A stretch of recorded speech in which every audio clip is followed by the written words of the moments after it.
5 years, I cannot tell you the number of times Republican elected officials have said to me, I hate him, I can't stand him, he's destroying the country, but if I say anything, he's going to tweet about me and destroy my career, or I'll get a primary. Well, folks, now your excuses are expired. He does not have a Twitter account. The bullhorn is broken, the platform is shattered.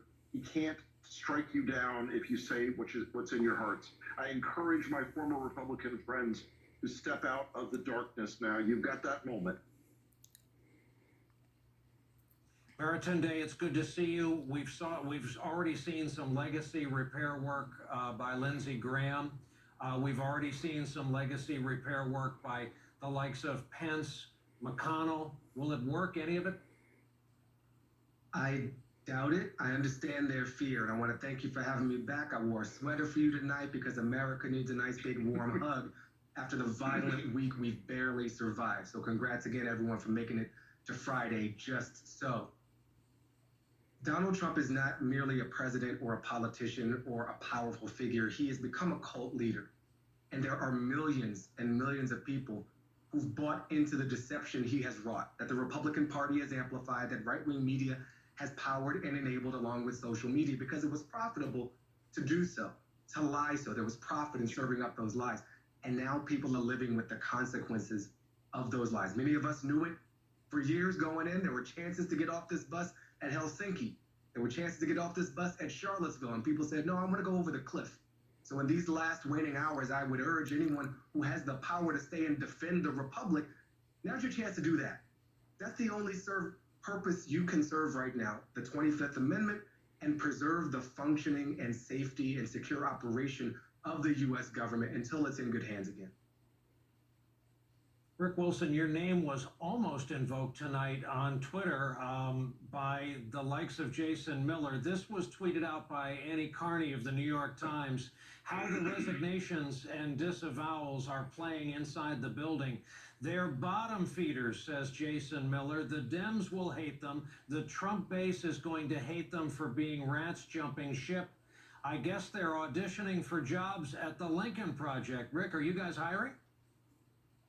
I'm not going to hire anybody like Jason Miller, who could never pass the personnel screening. We don't have on our short list of personnel requirements deadbeat dads who give strippers abortion pills. It's just not on my list of requirements at the moment. But we're flattered by Jason's attention because we haven't been in his head for about a year now. But he's speaking of rats. There's no benefit in being the last rat on the ship as it explodes. Baratunde, let's talk about what we witnessed this week, but more importantly, what we've witnessed over the past year. The looting and desecration of the Capitol, aka the white privilege jamboree, has us thinking in a different way. Let's spend a minute talking about black voters in this country, the earnest, honest, church-going, poll-going voting group that more than any other single voting group saved the Biden campaign, elected Joe Biden as president of the United States, and in their spare time, oh, by the way, earlier this week, flipped control of the Senate from Republicans to Democrats. I yield my time to you and your sweater. Thank you, Brian. It's a great setup. Rick, amazing sick burn with the Miller situation. Black people have been in this country since the start of this country. And you don't get to be more American than being owned by America. So we have some special rights of memory, of belonging to this place. And I am in awe of the people that I am privileged to be a part of and how we consistently show up for a place that consistently tries to remind us we're not welcome. And it sometimes feels like we're dragging America, kicking and screaming toward its own creed, toward its own beautiful words and beautiful documents, none more personified than this week, with everything you just said about the electoral results, especially in Georgia, especially given who Reverend Warnock is, who his ancestors were. And for that very same week to have a Confederate flag waved inside the U.S. Capitol. So many died, so many bled to silence that rebellion and that flag and that undermining. And we still live in the shadows of that civil war with disproportionate voting and access to political power granted to people who lost that war, with false participation trophies of Confederate memorials propped up for traitorous losers to that civil war.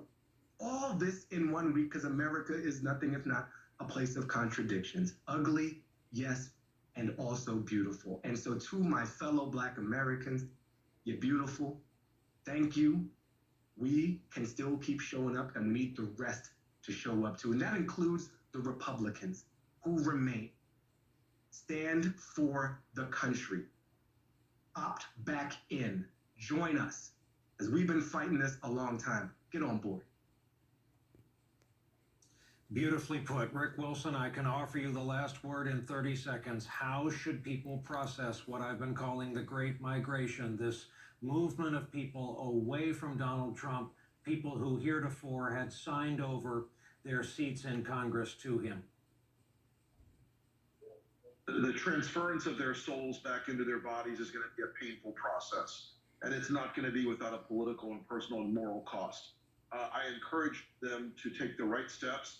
If you wanted to see people truly make a step towards their reforming their reputations in the White House, the administration, either quit or invoke the 25th. Do it tonight. Don't wait. Every minute that passes does not improve your chances of being readmitted to society. It lessens them.